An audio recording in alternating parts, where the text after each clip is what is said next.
안녕하세요. 오늘은 여러분께서 보내주신 N8조와 투자 블로그 분석 자료, 이걸 좀 깊게 들여다보려고 합니다. 팔란티어라는 회사, 요즘 미육군 차세대 시스템이나 정부 효율화 프로젝트에서 이름이 계속 나오는데요. 네, 안녕하세요. 이 자료들을 보면 팔란티어가 단순히 그냥 기술만 파는 회사가 아니라 미국의 국방이나 행정 시스템이 근본적으로 변하는데 상당히 깊숙이 관여하고 있을 수 있다는 그런 흥미로운 관점을 제시하고 있죠. 맞아요. 그래서 오늘은 이 자료가 어떤 통찰을 주는지 한번 같이 파헤쳐 보시죠. 좋습니다. 자료에 나온 핵심 내용 위주로 그 의미를 한번 짚어보겠습니다. 그럼 먼저 그 미육군 이야기부터 해볼까요? 기존 지휘 통제 시스템이 너무 복잡했다면서요. 네, 맞아요. 이게 자료 보니까 시스템이 무려 17개나 됐다고 하더라고요. 다 따로 놀고. 17개요?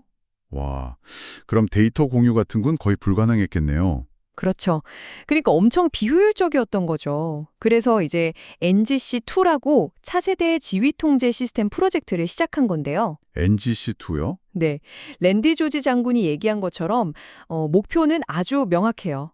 그냥 백지 상태에서 시작해서 우리가 쓰는 태블릿이나 스마트폰 앱처럼 아주 단순하고 또 통합된 시스템을 만들겠다는 겁니다. 와, 발상 자체가 확 다르네요. 기존 거 고치는 게 아니라 그냥 새로 판을 짜는 거군요. 네, 맞아요.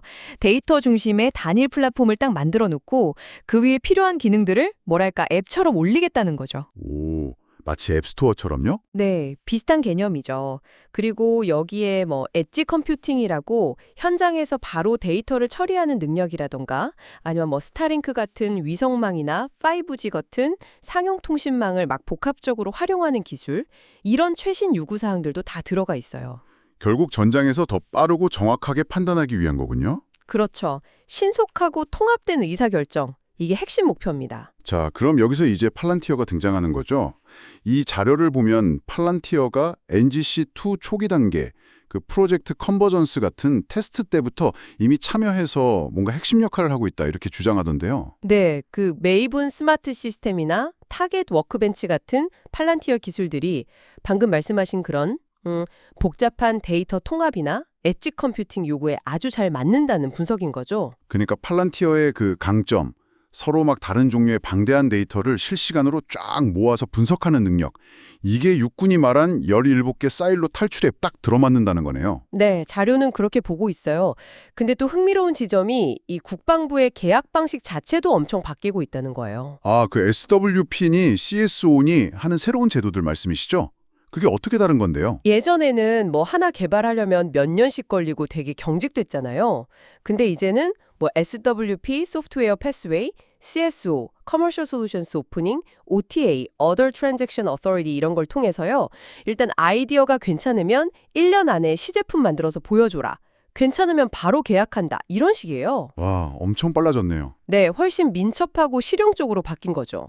그리고 여러 회사가 경쟁하면서 실제 군인들 피드백 받아서 바로바로 고치고 발전시키고요. 아, 그럼 팔란티어 혼자 하는 게 아니겠군요. 그렇죠. 자료에도 보면 엔듀릴이나 L3 해리스 같은 다른 회사들도 NGC2 관련해서 같이 언급되고 있어요. 그러니까 이게 한 회사가 독식하는 구조는 아니라는 점, 이것도 좀 봐야 할 것 같아요. 그렇군요. 이게 군사 분야뿐만 아니라 행정 쪽에서도 비슷한 흐름이 있다고요? 네, 맞아요. 이 자료가 또 중요하게 다루는 게 팔란티어가 정부 효율화 부서, DOGA라고 하죠. 여기랑 협력해서 미국 국세청 IRS 시스템용 메가 API라는 걸 구축했다는 소식이에요. 메가 API요. 그건 뭔가요? 약간 정부 부처들끼리 쓰는 만능 번역기 같은 건가요? 그거 아주 좋은 비유네요. 맞아요. 서로 다른 정부 시스템들이 데이터를 쉽게 주고받을 수 있게 하는 거대한 연결 통로 같은 거죠. 와, 그럼 진짜 정부 효율성이 엄청나게 올라갈 수도 있겠는데요. 네, 자료는 이게 그냥 세금 시스템 개선 차원이 아니라 정부 시스템 전반이 소프트웨어 중심으로 확 바뀌는 아주 큰 흐름의 일부라고 해석하더라고요. 잠재력이 엄청나다고 보는 거죠. 근데 이런 기술 도입이 단순히 기술적인 문제만은 아닐 거라는 시각도 있다고요? 네, 이 블로그는 좀 더 나아가서요. 이런 팔란티어 기술 도입이나 국방, 정부 시스템 현대화가 예를 들면 트럼프 행정부의 어떤 정책 기조라던가 아니면 요즘 심화되는 미중 갈등, 뭐 틱톡 문제 같은 거 있잖아요. 네네. 이런 거시적인 지정학적 긴장 상태랑 다 맞물려서 돌아가고 있다는 주장을 해요. 아, 그런 배경이 깔려 있다는 거군요. 네, 특히 그 팔란티어 CTO 샴 생커가 언급했다가 지운 OSS 관련 트윗을 예로 들면서요. 이걸 단순 해프닝이 아니라 정보전 시대의 어떤 치열한 신경전, 뭐 이런 걸 보여주는 단면으로 해석하기도 하고요. OSS면 오픈소스 소프트웨어 말하는 걸까요? 그게 왜 그렇게 해석될 수 있죠? 네, 아마 오픈소스 소프트웨어일 가능성이 높죠. 뭐 정확히는 알 수 없지만 자료의 해석은 이래요. 그러니까 소프트웨어 기술 통제권이나 보안 문제 같은 걸 둘러싸고 보이지 않는 곳에서 굉장히 치열한 싸움이 벌어지고 있다는 걸 암시한다는 거죠. 물론 다시 한번 말씀드리지만 이건 이 블로그 저자의 해석입니다. 저희가 동의하거나 그런 건 아니고요. 네, 알겠습니다. 오늘 이 M8 조화 블로그 자료를 쭉 훑어보니까 팔란티어라는 회사가 정말 미국 국방이나 정부 시스템 현대화라는 이 거대한 변화의 한가운데 어쩌면 핵심 플레이어로 자리 잡고 있을 수도 있겠다, 이런 생각이 강하게 드네요. 그렇죠.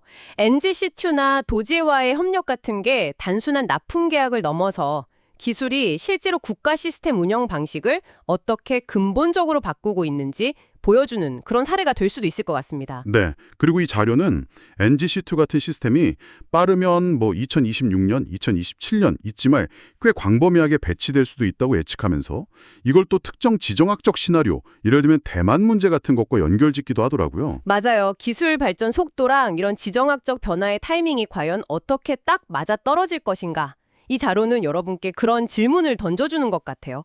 앞으로 이쪽 분야가 실제로 어떻게 흘러갈지 정말 계속해서 주목해 볼 필요가 있겠습니다.